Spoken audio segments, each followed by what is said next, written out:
You're tuning into the Active Mom Podcast with physical therapist, Dr. Carrie Pagliano, a real mom's guide to all things postpartum return to workouts after baby. If you're a postpartum mom, coach, trainer, or physical therapist looking for answers on how to get back to running, CrossFit, yoga, Pilates, HIIT, you name it, without the fear of pelvic floor issues or doing something wrong, this is the podcast for you. Let's start the show. All right, and welcome back to the Active Mom Postpartum Podcast. Our guest today, Andrea Herbert, she's going to come chat with us about a little bit of mental health, a little bit of movement, and how she wants to run a marathon in all 50 states. Andrea Herbert, welcome to the podcast. Thank you so much for having me, Carrie. I can't wait to dive into all of it. Awesome. All right, so first of all, tell us who you are, where you're from, kind of what you do. Yeah. So my name is Andrea Herbert. I'm of Gold Ivy Health Co. That's my company that I have with my business partner, Brooke. And our mission is to empower women. And I am originally from Wisconsin, from a small town.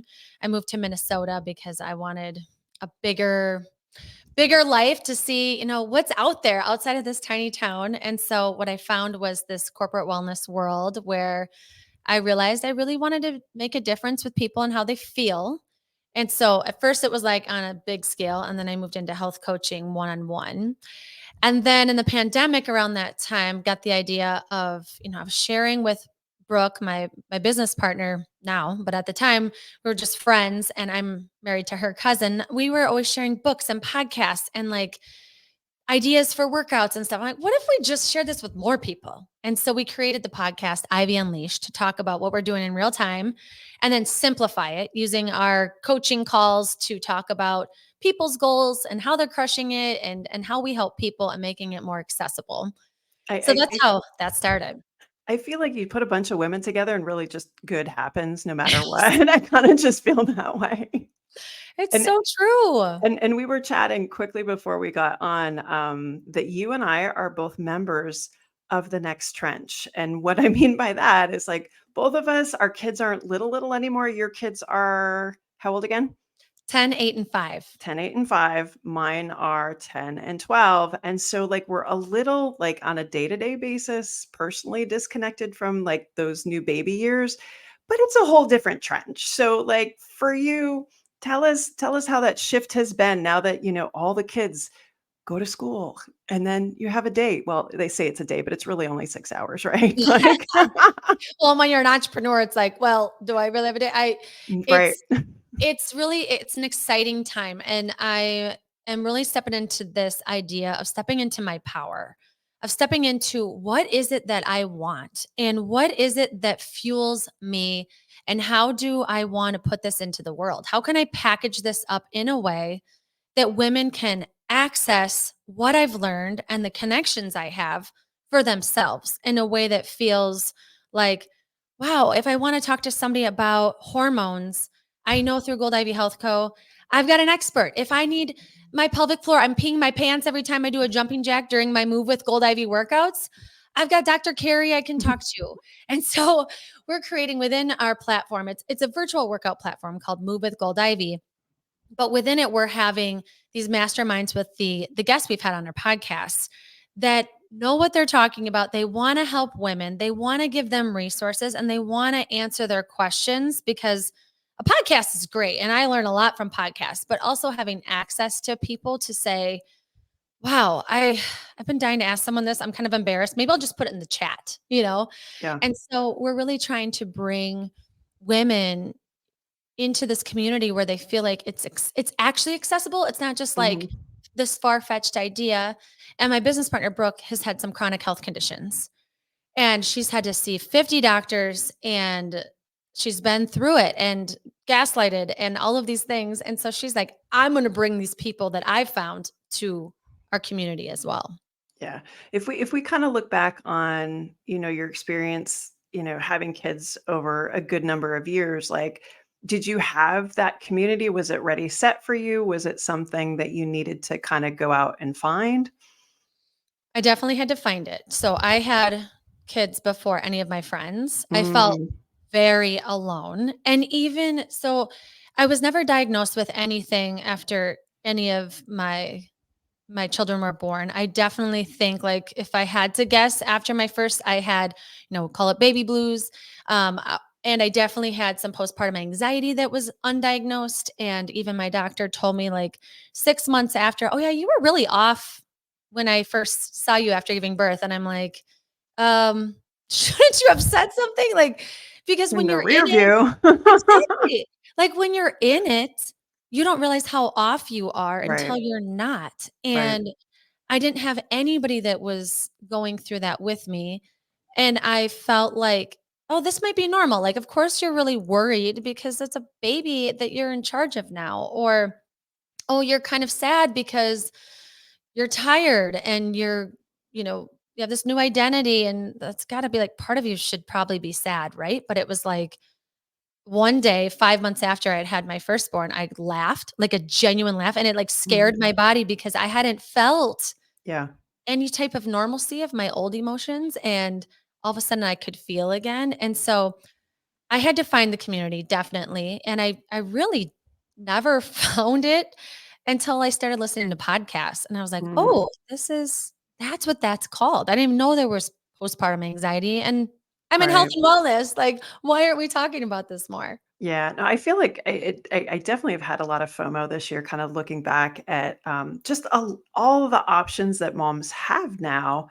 And yes, it's hard to get access in some areas, and there's definitely some equities and things like that. But like the information that we have is so far ahead from what we had, 10 years ago. Yes. And even just discussing, you mentioned postpartum depression, even just discussing it out loud with another person, it just still wasn't something that you did. It was something that got screened out at a OBGYN visit, but it wasn't, hey, I'm going to go see somebody for this and they're not going to take away my kid kind of situation. So, yeah, I mean, and for you to have kids kind of across that expanse, what do you feel like changed the most either I don't know, with you kinda gathering experience by the time you got to your 3rd, I copped out at 2, but, like, over your 3rd or, like, what do you kinda wish that you had known first time around that you finally sort of figured out at the 3rd? Yeah, I think hearing people normalize what they're going through was the most powerful for me. And I think that's why I'm creating what I'm creating. And I'm so glad that you exist for those people now, right? Like, this postpartum section, chapter, whatever you want to call it, of your life is, I think, like, even more vulnerable than being pregnant, right? Because, Mhm. like, oh, being sick is kind of normal, being anxious that things are okay when you're pregnant is normal, but, like, checking in on a mother's mental health and physical health and what's actually happening to your body is just, like, something I wish I knew you 10 years ago so much. Yeah, And so I think the most powerful thing to find is just people talking about it. And then yeah, that combination of that on top of tuning into yourself. Like, what is it that you're feeling the isolation within? mhm, And then finding someone that, whether it's a therapist, it's someone on a podcast, it's someone in your community that's kind of in that same chapter, or could have some type of either advice or life experience to help you. I just think yeah, feeling so alone is like the worst yeah. feeling when you're in that. Did how much kind of you because you had some movement background, how much did you turn to movement to kinda navigate things? I feel like I leaned on it probably a little too much, as far as, like, Mm. I'm like, "Oh, running's my therapy." Okay, running is not a therapist. So I Alright, definitely. unpack this, unpack this. When Right. how quickly did you start running after your first? Well, I'd always been a runner. So I had started Mhm. my quest for 50 marathons in 50 states, about 3 years before I had my firstborn. Okay. And I didn't really run that much when I was pregnant or nursing. It just, like, didn't feel right with my body, so I didn't really do it. But yeah, as soon as my body felt good to go, maybe 3, 4 months after having a baby, Mhm. then I was like, I started to feel better because I was running again. And so it was Mm. kinda like I leaned on that to calm my nervous system. I leaned on that for the clarity of, like, purpose and connecting to my spirituality. I leaned on it, and it did help. Like, exercise always helps typically, not for everybody if you push it too far, But Yeah. for me, I definitely could have used a therapist ahead of time before I got into running. Like, I definitely could have leaned on my friends a little bit more and just said, "I know that you don't have kids yet, but, like, can I tell you what I'm thinking and feeling and how anxious?" Luckily, I have a friend that's a psychologist, and she said to me, "Hey, thank you for reading me this letter you wrote to yourself. It really does sound to me like some anxiety that you're experiencing." Mm. Which That's a good friend to have. yeah, looking back now, it's like, duh, of course it was, but when you're in it, it's valid, right? You're Yeah. worried you're not doing enough. You're worried about what someone just brought up or you read in the news, like, your job is to protect this little fragile thing, and you think it's your job to worry, and so then it's like, how much worry is okay and how much Yeah. worry is not? You mentioned that you might have relied on exercise too much. Like, what's an example of that? Do you think that in the rear view, you're like, that wasn't a great choice? Well, I think it would have been an and instead of an or. Like, I think I should have maybe slowed down a little bit to tune in and calm my nervous system before I ramped it back up again with some journaling and getting out my thoughts and Mhm. slowing down to take some deep breaths, slowing down to hear, like, oh, I'm really needing some extra input. Maybe I find a professional. And I was never Mhm. against therapy. It just wasn't something I had done up to that point. And Well, so and I think yeah. it's both. Well, and again, like, when you've got a new baby, I mean, I don't know, did you feel like a new baby was harder than 3? I mean, I would think it like the first time around, you're just trying to keep your head above water. You can't think about other appointments, and the only appointments you can kinda think about are for your kid. Like, what was Mhm. your experience there? I think my hardest was having 1. Yeah. My easiest was having 3, which Ah! is so counterintuitive, you think. Like, everybody, that has their firstborn's like, "How do you have 3? Oh my god." I'm like, I felt the same way when I was you after having my first. Yeah. It's just the unknown. It's just Right. not knowing, and when you naturally, you wanna look to others and you want advice and you wanna model what you've seen because you don't know, like, and I didn't have the type of childhood where I had the mother that was home sewing my clothes and making meals and very tuned in. Like, I felt kind of like this trailblazer of, how am I gonna do this? I don't even know Right. what being a good mom is, so I'm gonna look to others instead of trusting myself that I'm capable because I can do this. Like, if Yeah. you've never done it, how can you completely believe in your abilities? Right. It's a tough Right. it's a tough thing to learn and own. I always I've been sharing this story lately with pregnant patients, and I'm like, "Okay, there's this portal, and I have no other way to explain it than this, that there's I'm gonna say a whole bunch of things, and you're gonna hear them, but once you walk through the portal, you're gonna hear it in a very different way." Mhm. And I can't explain it anything other than there will be a portal on the day you deliver, and you will walk through it, and we will all be there on the other side, and you will Yes. see the whole world in a very different light. Yes. Yes, and I remember too, even, like, the moment you give birth, a friend of mine, her sister had given birth already, and she was like, "Oh, I'm so jealous you get to do that." And I'm like, "You're jealous that I'm gonna give birth?" Which now I understand. I mean, there's nothing more insanely beautiful, wild, painful, you name it, like, there's just nothing like it, so, of course, it's this beautiful thing, but before it, I'm like, "Do you know how anxious I am about Oh, yeah. doing this? Yeah. I don't know what I'm doing." Yeah, no, definitely. So, in those first years that you have a couple of little ones, this goal is still on your brain of these, marathon in 50 states. Like, how much did you try and still chip away at it during that time where you're like, hey, this is not my season. We're going to hold off? Yeah, it definitely was like a family decision based off of finances, and I think though, I have such a supportive partner, so that plays a key role in this, where I've always known, and he has too, that I am just more myself when I get back from a run. It's got all like the physiological benefits, right? But Yeah. it gives me the clarity of who I am and what's important to me. And when I'm on that run, I'm one outside, which is just so great for your mental health. First of all, you're doing something for yourself. You're showing yourself how capable you are. And after you have a baby, it's like times 10 that you get to see, "Oh my god, I can still do this. Oh my gosh." Like, doesn't close this chapter because I have this new one open. It can be an and. I can do both.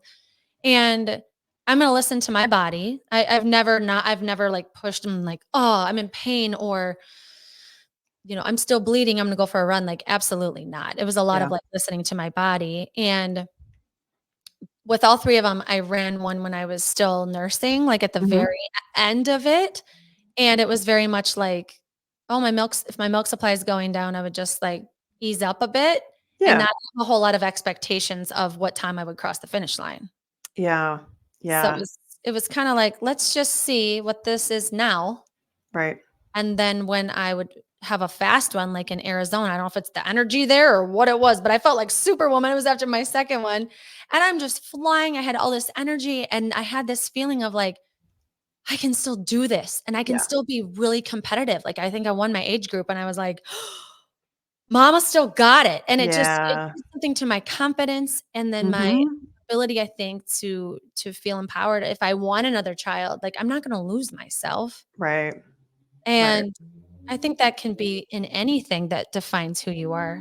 Showing yourself, I'm still interested in this. I can still pursue it. Right. I do have to listen to my body and my mental health cues of like triggers and sleep and all of those things. Right. Figure out if it's still the right path. But Yeah. it was it was something that really empowered me to keep pushing myself because it felt really good.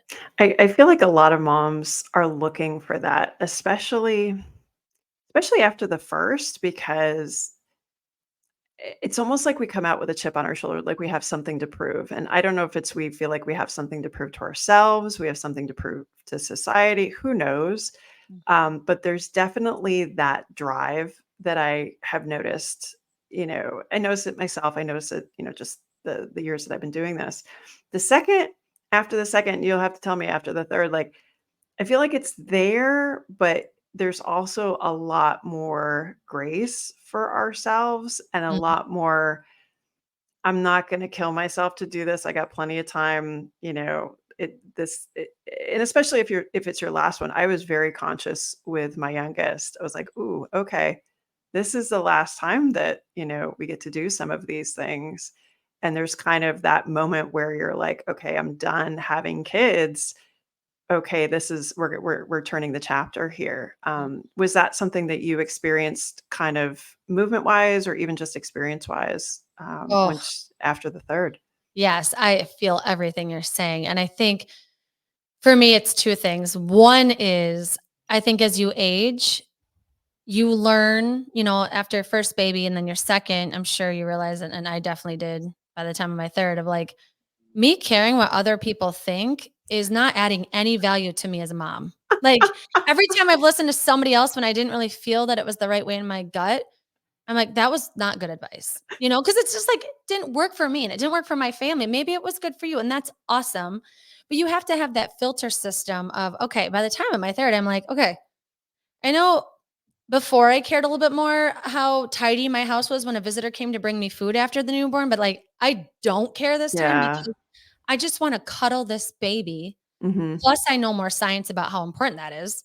Yeah. And, you just learn more and you learn more just from gaining knowledge, but then also you learn more about like that actually didn't work when I listened to other people and thought that they were Right. some type of authority over what was going to be best for my family. Yeah, that there's a book for everything and there's not. And I was laughing, a second ago because I don't know how old you are. I'm 47, and the later I get in my 40s, there are 0 Fs that I have left. Like, Yeah. I just got nothing, like, "Sorry, I got Yeah. It nothing." just like it doesn't pay off at Ah, all.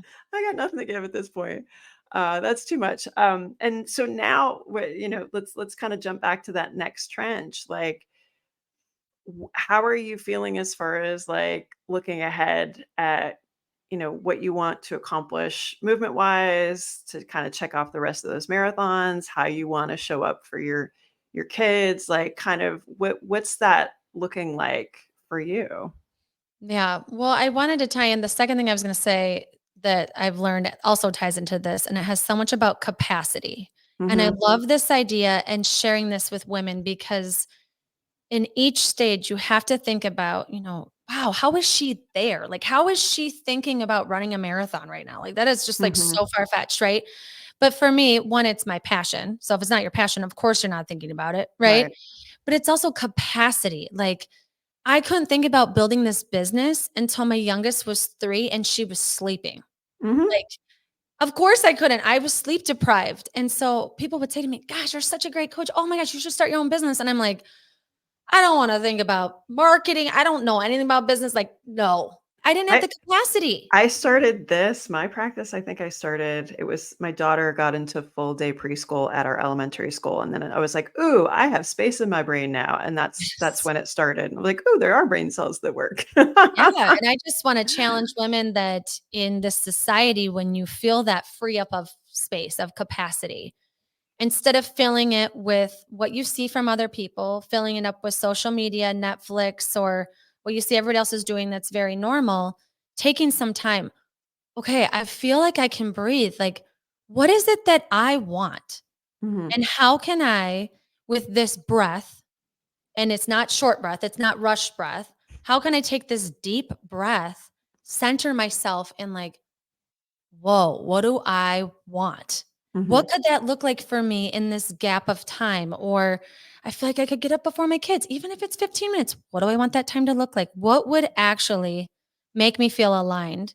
So I can start to go after the next thing. I can feel like I can sign up for the next marathon. I can make some more money. I know I have my relationship needs some work. I can plan date nights, whatever it is, where you feel this capacity and like in your gut, I want more for myself. Yeah. And whatever that is, it can be anything. Like, don't take what's more for her, take what's more for you that will make you feel rejuvenated and excited. And then go with that and don't question it and just take the next step that's small. Make sure you have the people that you're following that actually inspire you instead of making you feel like crap. Yeah. Like, quit following the six pack abs. Like, does that really feel good to see that all the time? Or does it make you feel like you need a six pack? Follow someone that makes you feel like you can. Like, I can. I don't know what I can is because only you know what that is. Yeah. No, there's definitely several transitions, and I feel like those things get missed in the conversations. In postpartum, I feel like we're having much better conversations, but what gets missed is that transition back into like regular life, going back to work, maternity leave is over. That's a big transition. I feel Mhm. like transitions are paid attention to when you have another kid, like people have that kind of on lock. Then there's this next transition where you're like, all right, my kids are sleeping through the night and not waking up at dark 30. They're at some other place, be it childcare or school most of the day. I have this time to breathe and really like it quickly gets filled up. Around here, we are professional project managers for our kids in the DC metro area. I've lived here 25 years, so I can say that. Um, like the overscheduling is insane. I mean, kids playing four. I think my neighbor has 3 kids. The youngest one plays 4 sports right now.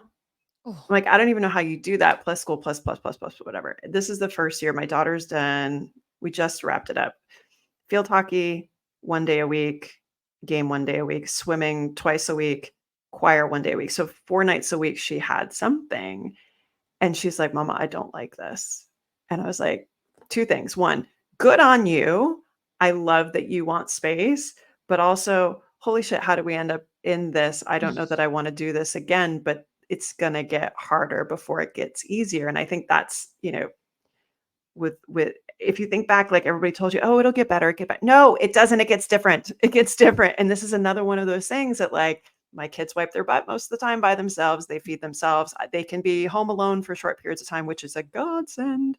mhm. But they need more now than ever, like having conversations with a soon to be 13-year-old boy who they don't talk like you and I are talking. They Mhm. will only talk when you're sitting adjacent to them or walking adjacent to them. How do you find time to do that? How do you walk your daughter down from like the emotions that come when, mean girls stuff happens? Like, I just feel like it's this next transition that we don't talk about. when our kids are little because we're like, oh, we've got this little sweet spot. For you, kind of, what's your current experience? Because your kids are kind of all up through the gamut there. Yeah. Yep. They're starting activities and it does get wild. Like it gets to be like rushing out the door and getting all your stuff and why are you moving so slow like that? And Yeah, I think the biggest thing that just keeps coming to mind is how can we slow down? yeah, How can we create presence in these moments? Because that presence, when your kids feel like you're truly listening, like your daughter clearly did, she knew you were going to listen to her when she said, I don't like this. A lot yep, of kids won't even say that because a lot of them are doing it for their parents or because it's expected because their friends in school are doing it. They're going to be so right, behind if they don't get on the hockey team now. And it becomes this vicious cycle of who are we doing this for? yep, And those moments that you have, and we can all find them. It might be before school, it might be at pickup, it might be in the car, it might be we've got to eat. Maybe it's during eating time of, let's take some breaths. Maybe I love bedtime because I feel like we're all working on deep breaths and relaxing. And I feel like it's finally that time where you can have a real conversation. yeah. How are you liking dance right now? Like, it's tough last week. Does this still feel like something that you're loving? Like, what's your favorite part about it? Or whatever questions you want to ask, where it's very open ended so you can feel them out. Yeah. I also think there's just these expectations on kids now that's ridiculous with like, how are they supposed to go to school and then find time to do homework and these activities and get sleep and play with their friends? It's just, Yeah. It's a lot. it is a lot. It's a lot. You're right about the evenings though. Like that was a nice surprise that I didn't see coming is you go from every night you have to have that hour where you're basically negotiating and reading books that you've read 17,000 times. And I fall asleep really like I get tired really easy. I fall asleep in movies, that sort of thing. So like me reading a longer book, I can't do. Because I'm like, and then Mhm. the kids don't like that. But we've switched now that because I go to bed between like I'm in bed usually by 8:30 and then lights out by 9:15. The kids come in our room and just plop on the bed. The dog's in there. Like sometimes my daughter's reading, sometimes she's writing. My son will come in and be like, "Hey, do you want to hear about my day?" And I don't know why the thought kind of just vomit comes out, but it's just this space that I don't know how long it's gonna last, so I'm trying to stay awake. Yeah, that's But so true. Well, they clearly are seeking connection with you, which is so great and feel comfortable to do yeah, that. yeah, And I mean, all your kids want is to be heard and seen, right? Like yeah, all of the people that have had trouble or childhood trauma that talk about it, like they just wanted to feel like they were heard, seen, and they were enough. yeah, And I think this new trench or chapter, we're in, whatever you want to call it, yeah, I think the most crucial part is when you do have those moments of connection with them saying, I'm not gonna force you to tell me things, right. but I will be here when you need me, and, like, just them Yeah, knowing that, like, I know my daughter, she struggles with expressing emotions, like, which is weird because 'cause I'm her mom, like, she is who she is, They come out the womb their own person, but I'm always saying, "You have to let this out, like, you have to let because her skin will actually get blotchy because she's clearly holding in an oh, emotion and for poor some reason, thing. it's tougher, and she's working on it. She'll say, "Okay, I take 2 deep breaths, and then I Yeah. get some courage to say it?" And Oh, so and it always tends to be bedtime where I think it's almost like we've trained them that, if you don't feel heard or seen all day, like, you will be at bedtime. Like, you're at school, you gotta follow the rules, you yeah, gotta listen to your teacher, and then you're gonna dance, and then dance, they're telling you what to do, and then yep, it's almost like, she'll say to me, "Hey, can you do my bedtime instead of daddy? I really need to talk to you about something." I'm like, yeah. yes, that What they feel that. well, and I feel like it's important to kinda share that stuff too, because when you're in the trenches and my oldest didn't sleep the first 5 years of his life until his little sister came in, and they shared a room for a while, and you just think, "Oh my god, this is it." And I was a morning workout person, so, like, that was definitely on hold for a while, and you look ahead and you're like, "Oh, well, you don't have to do bedtime, and you get to get up early and go to the gym and all that kinda stuff too." It's like, yeah, that is the reward that's coming, but also, the beauty and the difficulty of, you get to hold space for the kids and then also hear how, good things happen during the day, but then also like their friend that they thought was their friend is not their friend anymore and all of that stuff too. So it's like some hope for the moms that are, you know, 2 in the morning, kids still not sleeping.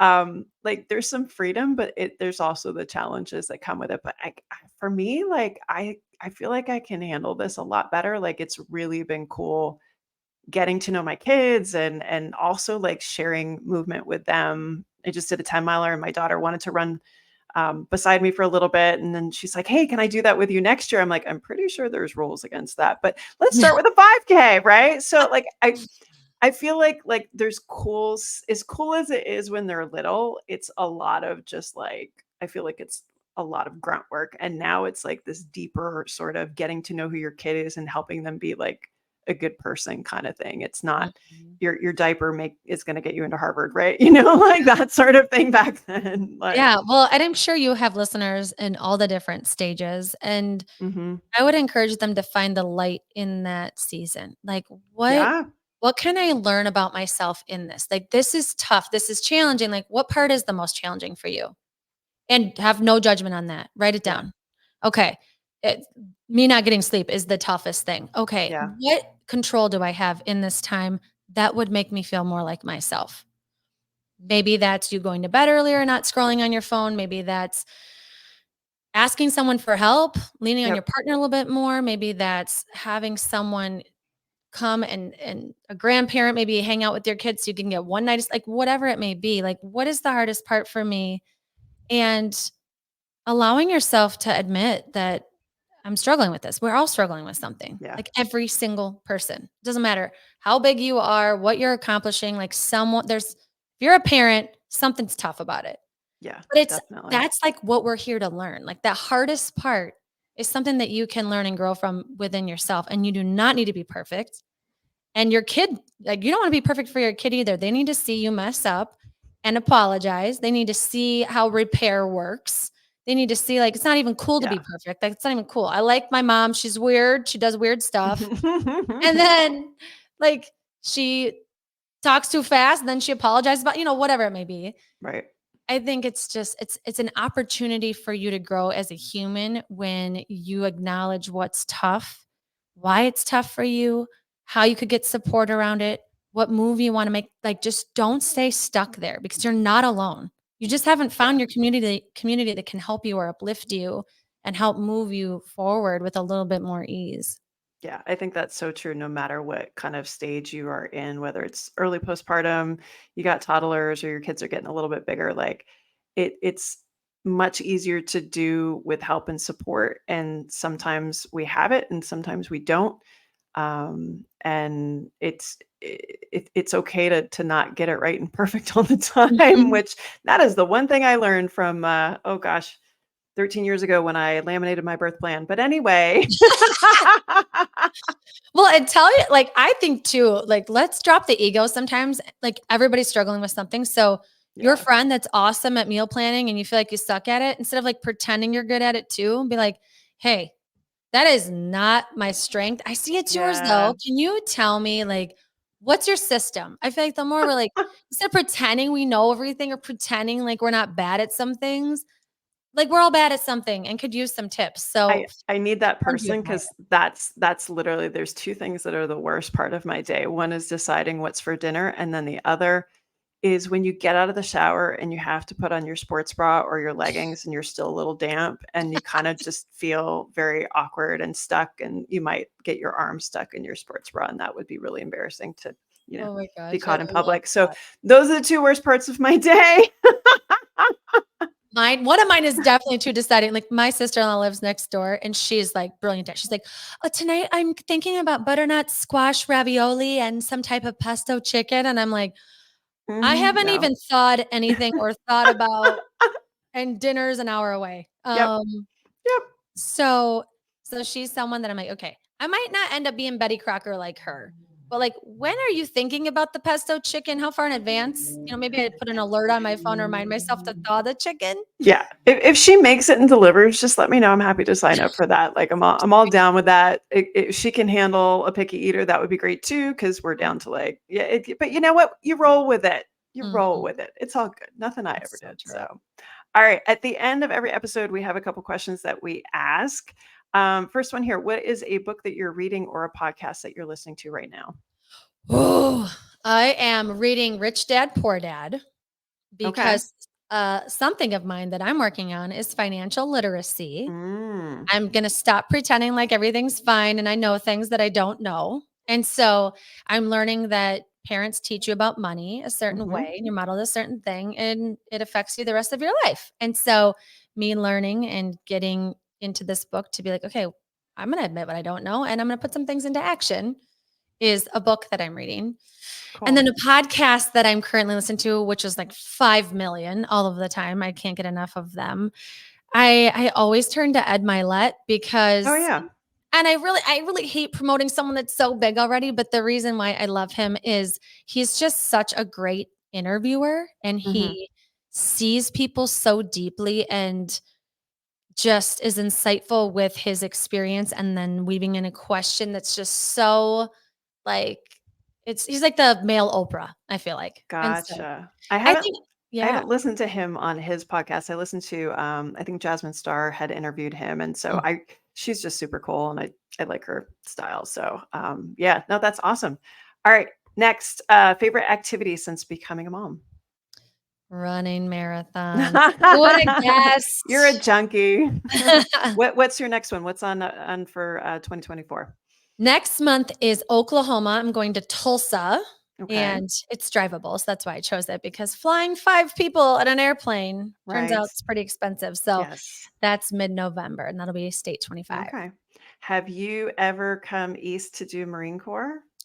Marine Corps is my favorite I've ever Okay. done. It's the MCM, Marine Corps Marathon. I like to call Yes. it the Man Candy Marathon because every volunteer is a hot ass Marine that hands me a Gatorade or a beautiful The woman. Marines are pretty great, I'll be honest. They put on a good event. I was They like, "Can I do. run 36 instead of 26 if I get to keep having this eye candy? I'll run as far as you want." I will say we are very, very lucky here to have a great running community in the DC metro area, and, the military, they do a great job. I will say the Marines definitely do a better job than the Army, sorry. Ooh, Army we're starting a 10-miler, fight y'all on here, Carrie. yeah, I love, like, no favoritism one over the other as far as the branches go. I have friends in both, but, Army 10-miler, not as, like but again, I think the logistics involved in a marathon is far more greater than, like, a 10-miler, but either Mhm. way, we love them both. We're happy to have them here locally, so love to the Marines and the Army. Alright, next, one piece of advice for new moms. Ooh, my one piece of advice for new moms is when you start looking for the expert in what you feel like you need, start with yourself. You Mm, have everything within you to understand what is best for your child. And if you feel like you need advice, go with your gut on what feels right. If a doctor's telling you something that doesn't feel right, it's probably not right for you. And to trust yourself as you're looking for advice, start with yourself. okay. Start with yourself. Alright, next one. Who's somebody kind of and this can kinda be in just the mom kind of space too, pregnancy, postpartum mom space that we should know about? Oh, I would say you. I feel like Oh, going that's too easy. That's not fair. no, I okay. Let's think of another Thank you, one. but no. No, I just love all your episodes because I feel like you hit everything that we need to know. A different postpartum person. I'm Let's also think. lucky I have some pretty cool friends, so that doesn't hurt either. So, some pretty badass mom friends. Yes. Oh, I would go with she's not an expert in postpartum, but Gabby Bernstein is someone that's Oh, also in yeah. self-development that Sure. she talks about intuition and wisdom and has so many different health experts on her podcast too. Yep. They're not all specifically postpartum. I mean, they're self-growth and Yeah, development she's got stuff, but stuff kind of all over the place. it's Yeah. very Yep. spiritual though. And so Yeah. And she's gone through a lot. Like, she's had miscarriages that she's Hmm. open about talking about. Yep. She's gone through infertility. That's why she comes up to me, because she has a son, but she's also been through a lot. Hmm. And the way that she navigates it is like the most inspiring thing I've ever heard. Yeah. No, I think the more people that are in the public space to speak to, the challenges and, infertility, miscarriage, all of that stuff, the more vocal we can be, especially on those topics that have been taboo for so long.